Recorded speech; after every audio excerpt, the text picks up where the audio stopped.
The champagne hit Clara Bennett's simple black dress like a cold slap, cascading down the fabric in a spreading, dark stain, while 200 of the city's wealthiest people watched and did absolutely nothing to stop it.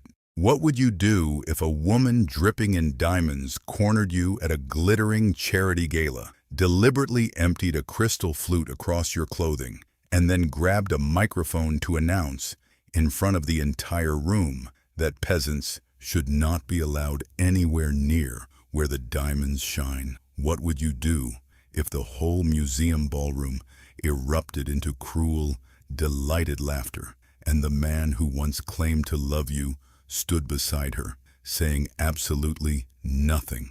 Clara did not flinch. She did not cry. She stood perfectly still beneath the marble arches of the grand hall, her expression turning the entire room silent within seconds, though none of them, not Victoria Calloway with her blinding diamonds, not Daniel Whitmore standing cowardly at her side, had the faintest idea that in less than 4 minutes the sound of military helicopters would be rattling the crystal chandeliers above their heads, and the most feared monarch on the entire continent would be walking through those museum doors, specifically for her. To understand how Clara Bennett ended up standing in a ruined dress at the center of the city's most exclusive charity gala, absorbing a humiliation that would soon detonate an entire empire, we need to go back nearly 2 years to a quiet, dimly lit archive room in the basement of the National History Museum, where a woman calling herself Clara Bennett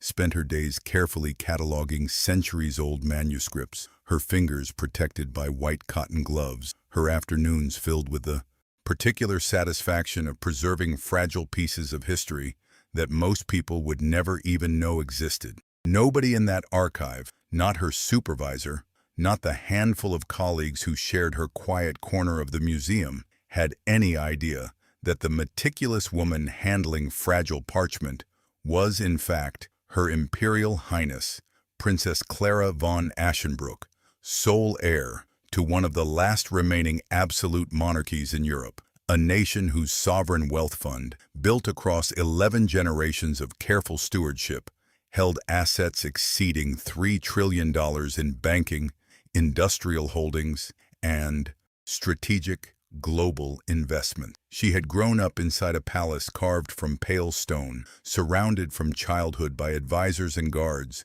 who reminded her constantly that every friendship carried the invisible weight of political calculation, that every smile she offered a stranger might secretly be motivated by proximity to her family's staggering fortune. By the time she turned 28, Clara had grown desperately tired of a life where no one had ever looked at her without first calculating her worth in trade agreements and dynastic advantage. Her father, Emperor Aldrich von Aschenbrück, a man whose reputation for ruthless, calculated authority struck fear into every foreign delegation that entered his court, had reluctantly granted her an extended leave from public duties, transferring interim ceremonial responsibilities to a trusted council, while Clara disappeared into an entirely fabricated identity, complete with forged academic credentials, a modest rented apartment above a bookshop, and a salary that would barely cover her monthly expenses. She wanted, more than anything, to know whether a man could ever love her simply because she was Clara, without the crushing weight of an empire distorting every interaction between them. It was during this fragile chapter of self-discovery that she met Daniel Whitmore, a junior curator working at the same museum, a man whose gentle manner and apparent modesty initially convinced her she had finally found someone capable of loving her without ulterior motive. In those early months, Daniel seemed wonderfully humble, arriving to their dates in a second-hand coat with a missing button, always insisting on splitting the bill evenly, even when his own finances were visibly strained, speaking passionately about ancient artifacts and forgotten history with an enthusiasm that made Clara feel, for the first time in years, that someone genuinely wanted to understand the quiet, careful parts of her personality rather than simply the surface value of her. presence. He took her to small independent bookshops, brought her tea in chipped mugs because he claimed fancy dishware felt pretentious, and told her one evening, sitting on a park bench beneath bare winter trees, that he did not care about fortune or status, that all he wanted was a partner who shared his genuine love of history and quiet, meaningful conversation. Clara, starved for exactly this kind of uncomplicated affection, allowed herself to fall completely, believing she had finally found a man who valued her heart over any hidden wealth she might possess. The shift began slowly, nearly a year into their relationship, coinciding precisely with Daniel's growing ambition to advance beyond his junior curator position into something more prestigious within the city's cultural elite. It was during this period that Victoria Calloway entered their lives, introduced to Daniel through a museum board member as the influential editor-in-chief of a prestigious fashion magazine, a woman whose family fortune, built across decades in luxury retail, had cultivated in her an unwavering belief that money conferred not just privilege, but genuine moral superiority over anyone who possessed less of it. Victoria began commissioning Daniel for consulting work related to historical fashion exhibitions, meetings that gradually extended into private dinners, then weekend trips. Daniel explained away as purely professional networking opportunities essential for his career advancement. From their very first meeting at a museum fundraiser, Victoria's eyes had swept over Clara's simple department store dress with an expression of theatrical, barely concealed disdain. "So you're the archivist," Victoria had said, swirling champagne in a delicate crystal flute, her scarlet silk gown catching the light with obscene brilliance, diamonds cascading down her throat and wrists in a display clearly designed to intimidate rather than simply adorn. "How charming. I always find it fascinating when men with real potential date so far outside their professional circles. It really shows character, doesn't it? Choosing someone so refreshingly ordinary." The word ordinary landed like a precisely calibrated insult, and Clara had simply smiled, her diplomatic training allowing her to absorb the blow without visible reaction, though internally something cold had already begun settling into her chest. The microaggressions multiplied steadily over the following months, as Victoria's professional involvement with Daniel deepened into something considerably more intimate than either of them initially admitted. At a museum gala, Victoria loudly asked Clara, in front of a cluster of wealthy donors, whether she had ever considered a career with more meaningful earning potential, her voice pitched deliberately loud enough to ensure the humiliation landed publicly. At a private dinner celebrating a successful exhibition launch, Victoria arrived wearing a necklace that likely cost more than Clara's entire 5-year archival salary combined, describing its provenance in exhaustive detail, while Clara sat quietly, feeling smaller with every passing syllable. At another gathering, someone left an anonymous fashion magazine, one of Victoria's own publications, opened to an article about social climbing, tucked pointedly into Clara's coat pocket.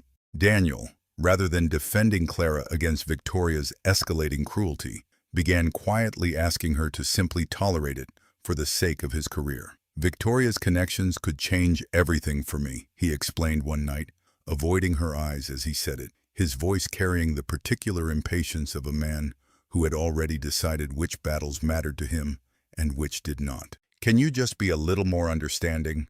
We need her influence if I'm ever going to move beyond this junior position." Clara, still clinging to the fragile hope that the man who once brought her tea in chipped mugs might eventually rediscover his integrity, agreed each time, swallowing insult after insult, telling herself that patience would eventually be rewarded with loyalty. She had no idea, during those long months of quiet endurance, exactly how completely Daniel's priorities had already shifted away from anything resembling genuine commitment to their relationship. The charity gala arrived on a cold autumn evening, hosted within the museum's grand hall, a cavernous space beneath soaring marble arches and a domed glass ceiling through which the night sky was visible, scattered with stars barely competing against the brilliant glow of 3 enormous crystal chandeliers suspended overhead. 200 of the city's wealthiest patrons filled the hall, dressed in couture gowns and tailored tuxedos, the air thick with the mingled scent of expensive perfume, champagne, and the particular electric energy of people gathered specifically to see and be seen. Clara arrived in a simple, elegant black dress, unbranded and unremarkable by the standards of the room, chosen deliberately because she had never needed labels to feel confident in her own presence, a lesson learned across years of royal training that had taught her substance always outlasted spectacle. She had barely finished greeting a museum colleague near the hors d'oeuvres table when Victoria appeared, resplendent in scarlet silk that clung to her frame with obvious, deliberate expense, diamonds blazing at her throat and wrists, champagne flute already in hand. "Clara, darling," Victoria said, her voice carrying easily across the nearby cluster of guests, dripping with false warmth that fooled absolutely no one paying close attention. "How lovely that they let you attend these events. I suppose the museum needs someone to represent the working staff occasionally." A ripple of amused laughter moved through the small crowd gathered nearby, guests exchanging knowing glances, clearly already familiar with Victoria's particular brand of public cruelty. Clara said nothing, simply meeting Victoria's gaze with the same calm, unreadable composure she had maintained throughout months of escalating provocation. Her silence, rather than diffusing the situation, seemed to embolden Victoria further. "Nothing to say?" Victoria continued, stepping closer, close enough that Clara could smell the sharp, expensive floral notes of her perfume mixing unpleasantly with the champagne on her breath. "That's probably wise. People in your position usually understand it's best to stay quiet and simply observe your betters." She raised her champagne flute deliberately and with theatrical, calculated precision tipped it forward, sending the pale gold liquid cascading directly down the front of Clara's black dress. Gasps rippled through the surrounding guests as the cold champagne soaked through the fabric, and Victoria burst into loud, delighted laughter, the sound sharp and cruel as it echoed off the grand hall's marble surfaces. Daniel stood several feet away, his face flushing with obvious discomfort, but he said nothing, did nothing, simply lowering his eyes to the floor, as though avoiding the sight of the moment entirely might somehow absolve him of his complicity. Victoria, apparently unsatisfied with the damage already done, moved toward a nearby podium where the evening's MC had left a microphone temporarily unattended and picked it up with the casual confidence of a woman who had never once faced consequences for her cruelty. "Everyone, I just want to make a small announcement," Victoria said, her amplified voice carrying instantly through the entire grand hall, silencing the ambient chatter of 200 guests.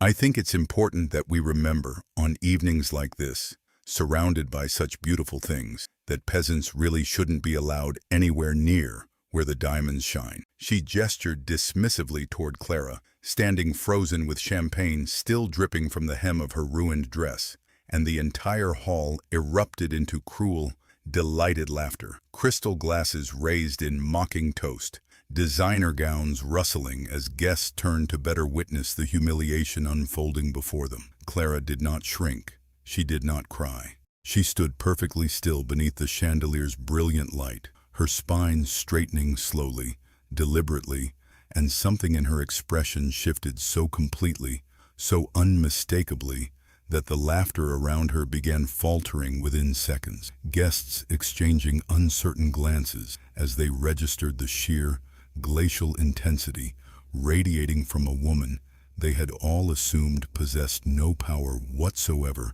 to resist their cruelty. She thought, in that suspended, endless moment, of every sacrifice made over the past 2 years, every insult absorbed, every moment of anonymity chosen specifically to discover whether genuine love could exist without the complications of her birthright. She thought of her father's voice, warning her before she left the palace that true character reveals itself most honestly in moments when people believe no consequences exist for their cruelty. And she understood, standing in that ruined dress before 200 laughing witnesses, that this moment had finally arrived. Without a single word, without a flicker of visible distress, Clara reached into her small clutch purse and withdrew a slim, unmarked device disguised as a simple compact mirror, concealing a single embedded signal button beneath its polished surface. She pressed it firmly once, her eyes never leaving Victoria's triumphant, laughing face. Somewhere across the ocean, deep within the fortified communications center of the Ashenbrook Imperial Palace, an alert system that had remained dormant for nearly 2 years suddenly activated, and within seconds, a highly coordinated response protocol, prepared specifically for this exact contingency, began moving into motion. For nearly a full minute, nothing happened, and the Grand Hall's laughter gradually settled into an uncomfortable, curious murmur as guests began noticing the strange stillness radiating from the woman they had just humiliated. Then, faintly at first, a new sound began infiltrating the museum's massive glass dome, a deep, mechanical thrumming that grew steadily louder, the unmistakable rhythmic percussion of helicopter rotors cutting through the night sky. Crystal glasses began trembling faintly on nearby tables, the chandeliers overhead swaying with barely perceptible motion, and Victoria's triumphant expression flickered into confusion as she glanced upward toward the glass dome, where powerful spotlight beams had begun sweeping across the museum's exterior. "What on earth is that?" someone near the back of the hall asked, rising uncertainly from their seat as the sound grew louder, more insistent, clearly approaching rather than passing overhead. Below, outside the museum's grand entrance, a convoy of matte black armored vehicles began pulling into formation along the street, their headlights cutting sharp lines through the autumn darkness, doors opening in disciplined unison as dozens of men in tactical uniform emerged with practiced, purposeful efficiency. The Grand Hall's massive entrance doors burst open moments later with theatrical, deliberate force, and a formation of soldiers in full ceremonial imperial uniform marched into the room, gold braiding catching the chandelier light, their disciplined bearing immediately silencing every remaining conversation among the 200 stunned guests. They moved through the hall in perfect formation, boots striking marble floors with thunderous, synchronized precision, guests scrambling backward in stunned confusion as the soldiers passed. Behind this formidable procession walked a figure whose presence alone seemed to compress the very air within the Grand Hall, an imposing man of towering height and severe bearing, his formal military uniform covered in medals that caught the light with blinding brilliance, his expression carved from granite, radiating an authority that required no introduction. Emperor Aldrich von Ashenbrook moved through the parting crowd with the unhurried, absolute authority of a man who had commanded nations for over 4 decades, his cold, assessing gaze sweeping across the assembled billionaires and socialites with open, unmistakable contempt, as though their combined fortune amounted to nothing more than pocket change beneath his notice. He walked directly past Victoria, past Daniel, past every wealthy patron who had gathered specifically to be seen and admired, without so much as a flicker of acknowledgement, moving instead with singular, deliberate purpose toward the woman standing motionless in her champagne-stained dress. He reached Clara, and in front of 200 stunned witnesses, removed his ceremonial hat and bowed his head slightly, a gesture of respect that seemed almost impossibly incongruous given the imposing, terrifying authority he had radiated only seconds earlier. "My daughter," he said, his voice carrying easily through the Grand Hall's stunned silence, deep and resonant with unmistakable authority. "I told you these people would eventually reveal themselves. I am only sorry it took this long for me to arrive." The word daughter detonated through the Grand Hall like an explosion, 200 guests gasping in unison, the pieces of nearly 2 years of careful deception assembling themselves in real time across dozens of horrified, disbelieving faces. Victoria's champagne flute slipped from her fingers, shattering against the marble floor, the sound sharp and final amid the stunned silence that had fallen over the entire room. Daniel stood frozen several feet away, his face drained of all color, his mind clearly struggling to reconcile the modest archivist he had grown increasingly ashamed of with the actual imperial princess now being addressed by a reigning emperor in front of the entire cultural elite of the city. The emperor reached into a velvet case one of his guards presented, withdrawing an extraordinary crown, ancient gold work encrusted with diamonds and sapphires that caught the chandelier light with breathtaking, blinding brilliance, an heirloom that had adorned the heads of Ashenbrook monarchs for over 3 centuries. He placed it gently upon Clara's head, the ancient gold settling against her hair with quiet, ceremonial weight, transforming her instantly, visibly, into someone the entire room now understood, commanded more genuine power than every diamond and designer gown gathered within that grand hall combined.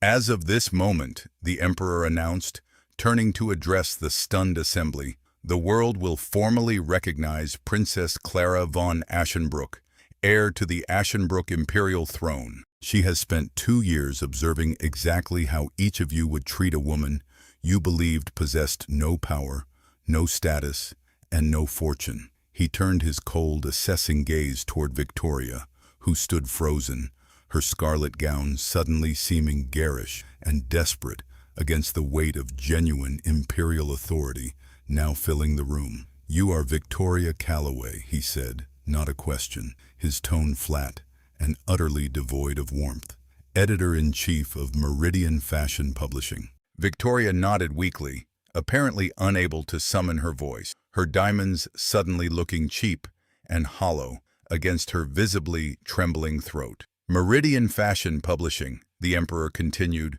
"operates using printing and distribution contracts that flow through several holding companies, ultimately controlled by the Ashenbrook Sovereign Investment Fund. As of 6 o'clock this evening, following notification of tonight's events, I ordered the immediate acquisition and closure of your entire publication." The words landed with devastating finality, and Clara watched, with quiet, glacial satisfaction, as Victoria's face transformed through a rapid succession of emotions, confusion, disbelief, and finally, horrified understanding. "That's impossible," Victoria whispered, her voice barely audible even in the grand hall's perfect acoustics. "My magazine, my staff, my entire career existed because sovereign banking relationships allowed it to function," the emperor interrupted, his voice carrying the absolute, unshakable authority of a man who had never once in his life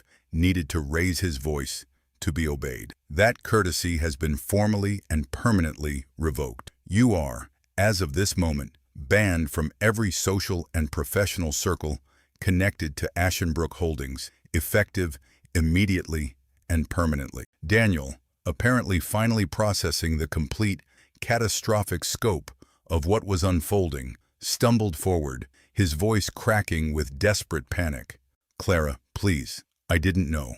If I had known who you really were—" "If you had known," Clara interrupted, her voice cutting through his desperate babbling with a calm, cold precision that silenced him instantly, "you would have treated me exactly the way you treated me anyway, with quiet, cowardly indifference whenever your comfort was threatened. The only difference is that I would have known from the very beginning exactly what kind of man you truly were." She turned away from him completely, the ancient crown catching the chandelier light as she moved. The emperor gestured toward his guards, who moved forward with disciplined efficiency, escorting Victoria and Daniel toward the grand hall's entrance under formal notice of their permanent social banishment. "Both of you," the emperor announced, his voice carrying easily through the silent hall, "are permanently barred from any social, professional, or financial association with Ashenbrook Holdings, effective immediately." I suggest you begin exploring opportunities considerably far removed from this city's elite circle. Victoria's protest dissolved into incoherent, undignified sputtering as the guards guided her toward the exit, her scarlet gown suddenly seeming like nothing more than expensive fabric draped over a woman whose entire world had just been dismantled in the span of a few devastating minutes. The following weeks unfolded with the swift, merciless efficiency that only genuine sovereign authority could provide. Meridian Fashion Publishing collapsed within 72 hours, its assets absorbed entirely into an Ashenbrook holding company, while Victoria herself found every door in the fashion and media industry closing simultaneously, her reputation destroyed beyond any possibility of recovery, once word spread through elite circles that she had publicly humiliated a reigning imperial princess. Daniel's position at the museum was terminated within the week, his name becoming a quiet, cautionary tale whispered among junior curators about the catastrophic consequences of choosing cowardice over genuine loyalty. Clara returned to the Ashenbrook Imperial Palace within the month, resuming her full royal responsibilities with a renewed clarity and resolve that had been noticeably absent before her extended period of disguise. She had gone searching for love uncomplicated by her birthright and had instead discovered something far more valuable, an unshakable understanding of her own worth, forged not within palace walls, but standing in a ruined dress before 200 laughing witnesses, refusing to let their cruelty define her.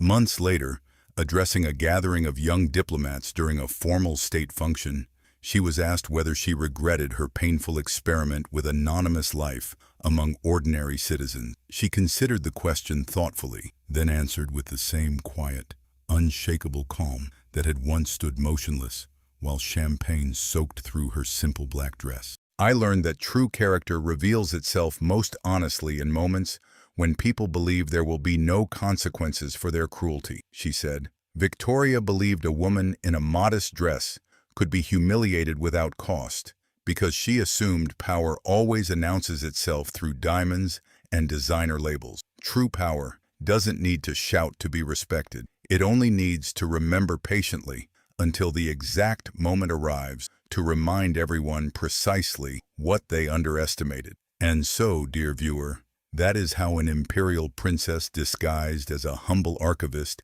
stood silently through a public humiliation at a glittering charity gala, only to be crowned before the very people who mocked her, watching their careers and fortunes collapse within weeks of their cruelty. What did you think of this masterful revenge? Did Victoria and Daniel get exactly what they deserved? If you loved watching arrogant elites lose absolutely everything in a single, unforgettable evening, smash that like button, share this story with your friends, and subscribe to the channel so you never miss another story of karma, justice, and quiet imperial power finally reclaiming what was always rightfully hers.